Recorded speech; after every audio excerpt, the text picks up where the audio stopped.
Very good. Very good. Good. This way, come. Very good. Sit. Yes, good. Very good. All right, so Zoe has almost completed her training. And so I want to make this video to serve as a reference tutorial for you at home whenever you're practicing with her. If you forget some of the things that I explained to you when you come over, you can always refer to this video and then use it to correct yourself. So the first thing is leash training, right? So with obedience, the foundation is always introducing your dog to the life on the leash. The leash is like the classroom.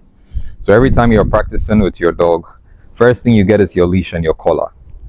Now, Zoe is a very strong dog, very energetic, high impulse, German Shepherd, very confident. So since she is an older dog as well, right? Because now I'm guessing she's about 17 months now, since she's been here almost 6 weeks. So for you, I would recommend getting a prong collar. I have a prong collar on her right now, and I would recommend you getting one as well. Why? Because it helps you to be able to maintain good composure with her all the time. And when I say all the time, emphasis on all. Now, when you work with her without a prong collar, you're likely to get good behavior on the collar and the leash from her, for some amount of time. But whenever she gets excited, something distracts her and she wants to break free, the correction becomes very difficult. So if you're not an experienced handler, it's going to be a big challenge for you. So if you have a prong, it makes that easy for you, because when you're not experienced and you're not able to do those corrections consistently, because it takes energy and it takes strength, then what happens is she gets the opportunity to make more and more mistakes until mistakes also become part of the norm, and then it keeps going backward. But when you have the prong, it is like she continues on the note that she left here. Everything she learns over here sticks with her. She continues that way, because it's very easy to correct with the prong collar. As soon as you yank the collar, she stops. No matter how high the impulse is, the prong always controls that. So I have a prong collar on her right now. As you can see, she's comporting herself. She's sitting down the entire time I'm speaking without getting up and moving around. And if you remember the first video, it was a different story. So as far as understanding that this is the classroom goes, she understands that thoroughly. Let me just check to see if this mic is on. Okay, good. She understands that thoroughly, as you can see. So once you get her in this position, meaning when you put the leash on her, you want her to calm down like this before you start taking a walk anywhere. So when she calms down like this, then you can hold a short leash. And when I say short leash, it doesn't mean there should be tension like that. It should be loose, even though it's short. It's loose like that. So you have the longer end in your right hand and the shorter end in your left. And once it's loose like this, you're in the correct position. When you're walking, it should always be like this. But when you're beginning the walk, that's when you yank a little. And yanking the collar doesn't mean pulling. It just means quickly doing a nudge like that. That's a yank. So it goes forward and backward again. It doesn't go and stay forward like this. No, it goes forward and comes back, forward and comes back, and you loosen again. So if we are starting our walk, all I need to do is take the first step and say free, and we should have a good walk. I think she's tired of sitting, so it's more comfortable for her to lie down. So when she does behavior like this, I don't mind at all. This is very acceptable. What is not acceptable is if she gets up and tries to move, then I'll correct her and put her back in a sit. But if she chooses a more comfortable position, I would encourage this, because when you're especially out in public and you stop, you're having a conversation with somebody, you just want your dog to chill like that. So this is perfect. But now that we are taking our walk, I have to wake her up. So Zoe, get up, let's go. Let's go. Free, good. So now we start our walk. Now look at the leash. Look at this. This is loose, no tension. So we are walking together. I'm not pulling Zoe. Zoe, this way. This way. Very good. When I take a curve, sometimes I need to yank a little, but then so far I haven't had to. It's like she's instinctively following me, you notice. And it's loose, as you can see. So we're walking together. She's not walking ahead of me, and she's not walking so far behind that I have to pull her. When she starts to walk ahead of me or away, I just do that thing I described. And when it is with a low energy, I also do it with a low energy. When it is high, that's when I also get more intense. So as you notice, we've had a very calm, nice walk around, and it's been perfect. We're back to our position and she's sitting again. So, and this is one of the benefits of having a prong. When you have the prong, it's going to go like this above 90% of the time. Okay, I would say 100, but you know, life isn't always perfect because she'll sometimes move and you have to correct and correct. But without a prong, at the beginning, it will be like this, but it's going to take maybe less than a week for her to make her first mistake and her second mistake. And when you're not able to be consistent with your corrections, then the mistakes will keep increasing. So again, I'll say get a prong. Now, after we do the leash, the walking and stuff, the next thing is usually to practice the name recall. And that's just calling your dog. So from that point, it is a reward-based system. On the leash, it is a leash pressure-based system, meaning if she's standing and I want her to sit and she's not sitting, let's say we are outside and there are a lot of distractions, and so her mind is on all of those things and I'm saying sit and she's not hearing me, all I need to do is raise the collar like that and then hold it up. She sits. As soon as she sits, I release it instead of using the command. So that's the relationship outdoors, right? But when you begin to practice one-on-one, I'm calling my dog, we're in an enclosed space like this, come, sit down, then it becomes a treat-based system. So with a treat-based system, you always have to have treats prepared. So free. Good girl. All right, sit. Good. So my treats are always in my hand, and my hand is always bowl-like, like this. And my thumb supports one side of the treat so that I can keep it here. When I keep it here, I decide when to give. So like right now, she's trying to get it, but I still have it, right? So it's still there. I decide when to release it. So if I want to give it to her finally, then I can let her have it. But when you don't use your thumb to support it, she just picks it up. You have no control. When it's like this, as soon as you do this, it's gone. So the thumb just secures it in place so that you are the one who picks your moment to release it. And that helps you to control your dog's movement. So we call that luring. It helps you to lure your dog. I have it. The dog is following it. She's following it. She's standing the position I want. Sit. Very good. I want her on this side. Very good. Then I give it to her. Right? And I can use the same hand to lure her face to face. Front. So I lure her. Bring her this way. Sit. Yes. Good. Sit. And I give it to her. And then I can use it to get her on the left side. Free. Good. I lure her like that. Sit. Yes. And then I give it to her. So when you have this treat secured in your hand, you have the ability to do all of these things. Now, as you notice, I'm luring her whichever way I want her to go. And it's easy because her attention is always on my hand, because in our entire training, she gets the treat from the hand. So she sees the hand as a valuable asset. See how she was looking at it. So the position of your hand when you're not doing anything should always be your center. Because if you fling it, where you fling it, her attention goes there. So you want her attention to be on you, you keep it in your center. So every time I'm not doing anything, this is my resting position and should also be your resting position. So now, if I want to get her to come to me, and I take a step back and I call her, Zoe, I use the hand to tell her, come to my middle, sit, and then she's right in front of me.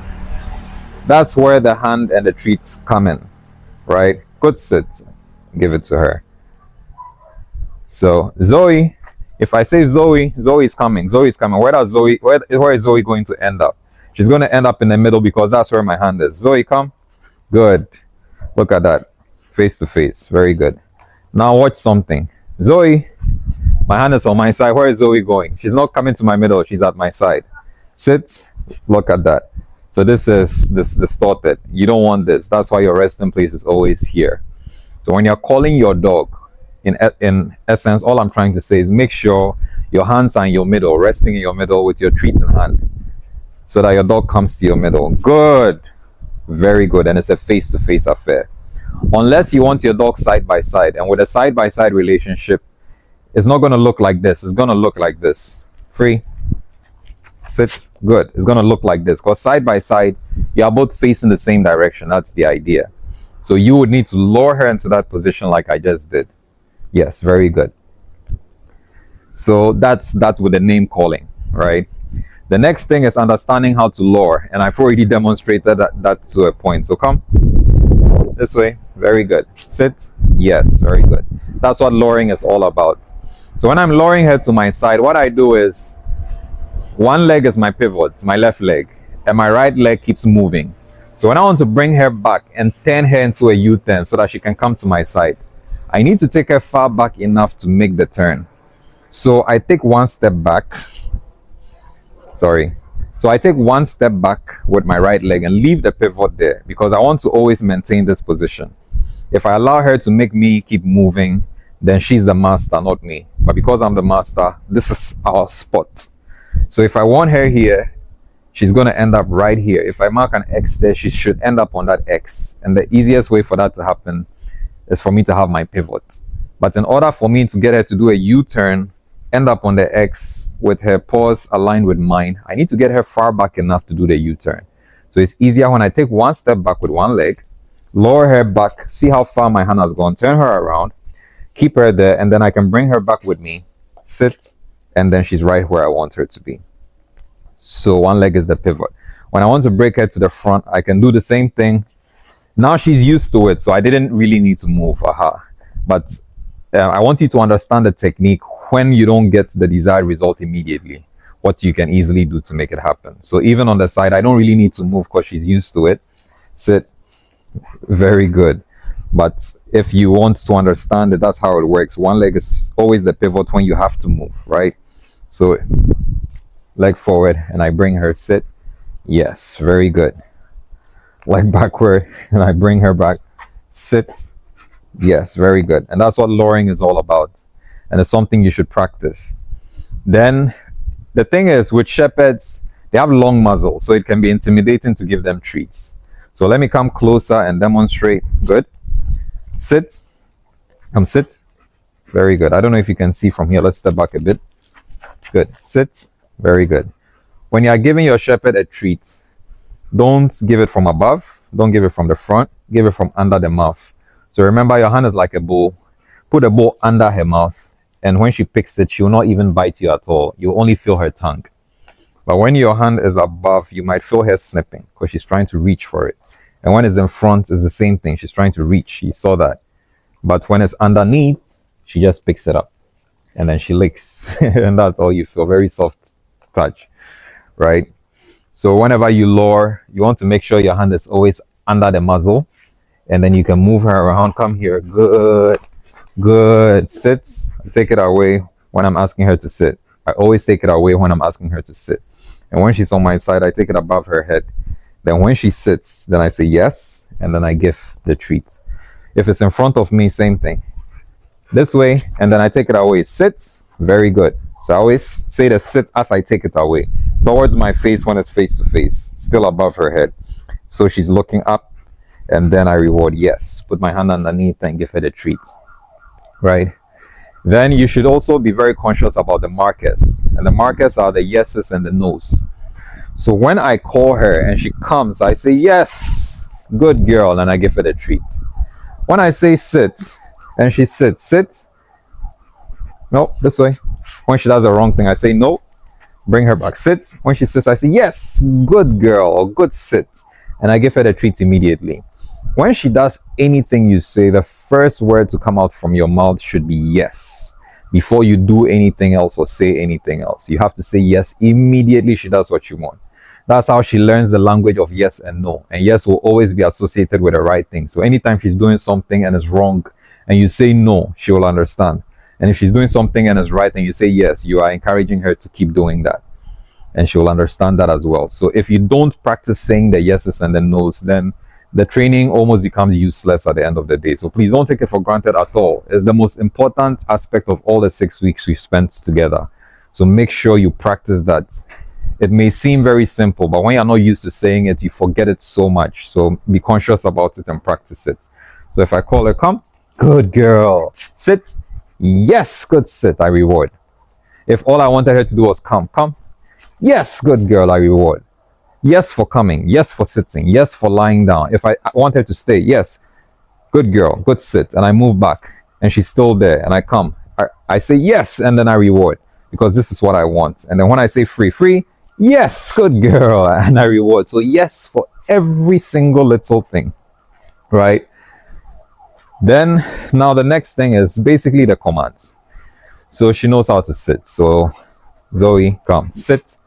You take the treat away, as I said, when you ask her to sit, and she will sit. And when she sits, you say yes, and you free. So she knows that. Then she knows the down command. Down. Yes, good, down. So as soon as she goes down, I say yes, and then I reward. Very good. Then she knows the free command, which is to allow her freedom. So with that, you take the treat, put it in your hand, and then you swing it to the side of your body. This is the only time your treat goes to your side. And then you say the word as you do that. Free. And then she goes to get it. To your side, because it means you can take it and you can go. You're free. That's what that symbolism is all about. You see, she can go. But apart from that, everything else, resting place is here. Sit. Yes. Good. Sit. Good. Down. Nope. Yes. Good. Down. Very good. And my resting place is back in my middle. My hand doesn't go to the side. Watch what happens when my hand goes to the side. Look at her face. Her attention is there. You don't want that. You want the attention here. Good.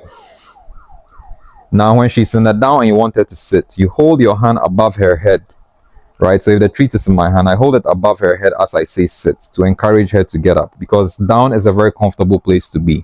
So sometimes they need a little encouragement to get up. So it's going to look like this. Sit.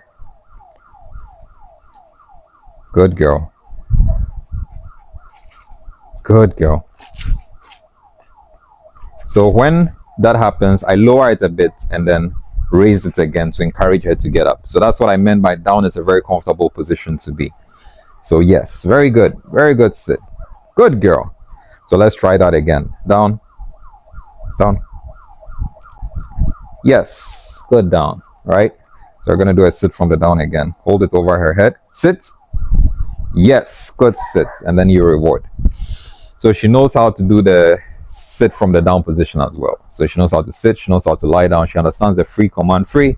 Yes, very good, very good. And then she also knows how to do a sit from the down. Then the final thing is the stay command, to teach your dog to stay. So if I say sit and she sits, when she sits and I want her to stay, I don't reward her immediately. When she sits, I say yes, and then I say good sit. I don't say stay. The idea is when you ask somebody to sit, they should sit down. When you leave, they should still be there. You don't now have to tell them, don't move, stay. That's a very troublesome person. You want a well-behaved person to naturally know that, okay, please have a seat. Sit. Yes. So when I say yes, the encouragement to get her to stay is that before I walk away, I tell her good sit, to let her know she's doing what I want and she should keep doing it. So I say good sit, very good. And then I can walk away. And then when I walk away, she stays there. So if I had to come and pluck a leaf or something, I'll pluck my leaf. If I had to do something, I'll do whatever it is I have to do. And she's still where I asked her to be. So I'll now come back to her and say, yes, good girl, and reward. So when I say yes, as soon as I finish saying yes, I give her the treat. And as soon as she takes the treat, I say good girl for the behavior. If I need her to still stay there, I'll just simply say it again. Good sit. And then I'll walk away. And she stays, because that good sit was encouragement to keep doing what she's doing. And then when I come back to her, as usual, first thing I say before I reward is yes, give the treat and say good girl or good sit, and then she knows she was doing the right thing. So when you practice this the first time, then you free her. Free. Yes, very good. It's very important to free her after 1 or 2 attempts, because she's at the learning phase. If you try to stretch it too long and then she starts to make mistakes and you're not experienced, you're going to struggle with correcting these mistakes and you're going to take things backward. So don't push it too much. Just practice it once. You come, you reward her, you free her. I pushed it twice. If I'm you, I'll do it once. If I do that for like a week, then I'll try to push it to twice. And then now when you are getting used to it and it's becoming natural for you, then you can start to stretch the limits, especially when you've reached a point where now when you say no, she understands, she listens to you because she's used to the relationship with you.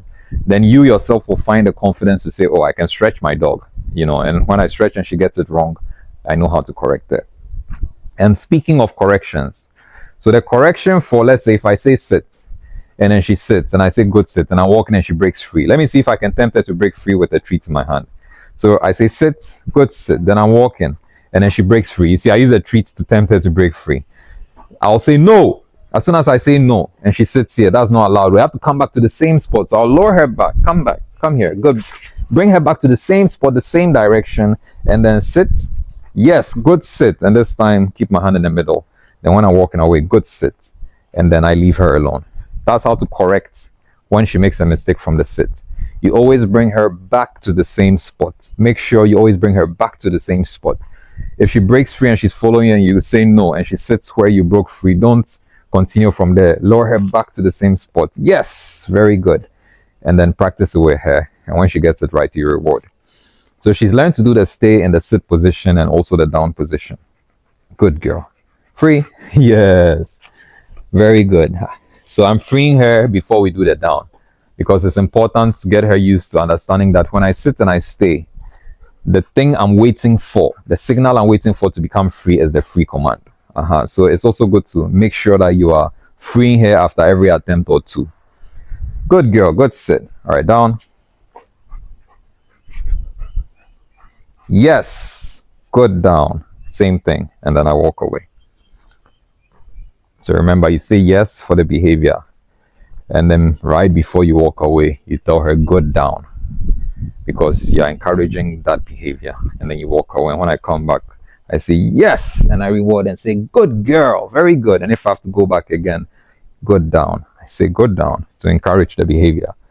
And then I can go about my stuff again. And then when I come back to her, yes, very good down, very good, very good. And then I free her. Free? Yes, good girl, good. So that's basically it. That's basically it from beginning to end. So I added a bonus, which I usually add for most dogs, which is the handshake. So with a handshake, you have the treat in your left hand. That's the hand you use to reward, because you'll be using your right hand to shake. And when we are learning it, I put the treat on her muzzle, then I pass my right hand across and then grab the hand. Yes, and then I reward, right? And the command I use is hello, right? So because she's used to that now, the signal is when you use the back of your hand to touch the right side of her muzzle, it triggers her to raise her paw. So when you say hello, it shouldn't be in front, even though now, because she's been practicing, she'll give it to you from the front. Yes, good girl, right? You should get used to doing it this way. Put it at the right side. Hello. Yes, very good. And as soon as you grab the yes and you reward, good girl. Okay, so let's try that again. Hello. Yes. Good girl. Very good. And then I let go. Of course, if I put my hand in front, hello, she'll give it to me. Yes, very good. Very good. But I need you to understand that trigger, so that on days where she's not in the mood or she forgets or she's distracted, then you remember to use the trigger. Hello. Yes, and you get quick results. And then you do your handshake. But you can simply just give her a paw in front. Yes. Very good. Very good. And there you have it. That's the bonus. As you can see, she's still sitting down. Why? Because we're in the classroom and she understands that when you put this leash on her, it's a very powerful message you've sent. So when she comes home, you have to continue life on the leash for the next at least 2 months for you now to build the confidence as a handler. Because being a handler is just as difficult as a dog learning its tricks, or even more difficult, especially when you have no experience, right? So sometimes you'll be watching the actions and it looks so easy, oh, I can do this and stuff like that. The truth is, no, when you don't practice with your dog the proper way, then you don't really get the confidence that this dog, I'm communicating with it and it's understanding. And when you don't have that confidence, then it shows in how you go about practicing things with your dog. So do it the right way, as I said. Before you do anything, when you let her out, put the leash on her. As I said, get her a prong collar especially. But she also needs a normal collar. When you came with her, she had a harness, but she had no collar. She needs a collar. Get her a good collar. But for your walks and stuff, get a prong collar, which I can help you get if you want. And then put the leash on and just leave her to calm down. When she calms down, let's say I have the leash. When she calms down like this, you make sure that she's always on your left side when you're taking a walk. So if she's calm, you can start your walk free. And then you have a very calm walk, very gentle, as you can see. But if you don't do this, if You release her, and with her excitement, you put the collar and you start walking immediately. You want to walk, or you'll have a very difficult time. So you want to chill with her. You want her to sit. Yes, good sit. Very good. Good girl. And you want her to calm down like this. When she's calm, just wait and make sure she's calm. Take your position, hold the thing, make it loose like that. Take your first step and say free, and then you start your walk. And then if she gets distracted, only then do you do what? Nudge the collar to get her attention again, and then you keep walking, and you keep walking. And for your first time, I'll suggest that you walk a little bit fast, not too slow. Aha. So a little bit fast, a good pace, like you can see me doing right now. Let's go. Very good. Let's go. Very good. Very good. Sit. Yes. Good sit. Very good. Yes. Good sit. All right. Free. Good. Come. Sit. Very good. And always remember your resting position. Now, when you're freeing her from the kennel, please, when you walk up to the kennel, maybe tomorrow morning, I'll do another video of that and add it and send to you. But when you walk up to the kennel, while she's in the kennel, let her sit. And then when she sits, good. When she sits, you open the kennel door, and she needs to still be seated like that. And you wait a while just to stretch her a little bit. And then you say the command free, and then she can come out of the kennel and run around. Doing that is so important. It would shock you, because when you start your day like that, every single time she comes out of the kennel, that's how she should come out. Never just go to the kennel and open the door for her to come free. Never. Every single time, walk up to the kennel, say Zoe sit. When she sits down, then you open immediately and you wait. Let her wait a few seconds. Then you say free, and then you can allow her to run around. It will always put you in the lead, and it will help her to always control her impulse. And as I said, German Shepherds have high impulse. So it will go a long way to make life very simple for you. Don't compromise. Just make sure you always do that every single time. So that's about it. We're done with our obedience training. I think we're done like a week ago, but we've just been using extra time to strengthen things and everything. As you can see, she's a good girl, well behaved, calm. We have this video thing going on. She's at one place, she's not running around. If I want her to come to me, Zoe, come, good girl. Yes. If I want her to face you this way, lower her with my hand. There's no treat, but now she's used to the movement. Sit. I have her right there, and then we can talk. If I want her to lie on my side, good girl. Let her know I still have treats. Good, very good. All right, down. Point down and say it and wait. And then she goes down. No. And when she makes a mistake, you say no, and then you repeat the command once. Down. And then when she does it. So for whatever reason, she's not doing it right now. Maybe because I'm stepping on the leash. Just correct. No. Down. And when she finally does, yes, good, down, very good. You give her treat, and yeah, you can keep her there. You can continue the conversation, or you can free her. Free. Yes, very good, very good, very good. As you can see, Zoe is a good girl. So I've really enjoyed the time spent with Zoe, even though she's very troublesome, very troublesome, very troublesome. I changed her dog food from mixing it with a little bit of Gary to make it solid to giving her the raw thing a couple of days ago, and it triggered her running diarrhea. She wanted to go so badly, she ripped the cage apart to come out because I wasn't there. That's how strong she is. But all in all, she's a very good girl with very good intentions and looking forward to very good leadership. So please take all of this seriously. Practice at least 2 to 3 times a week, and I think you guys will have a fantastic relationship because you have a fantastic dog. And I know you're a fantastic person. All right, bye.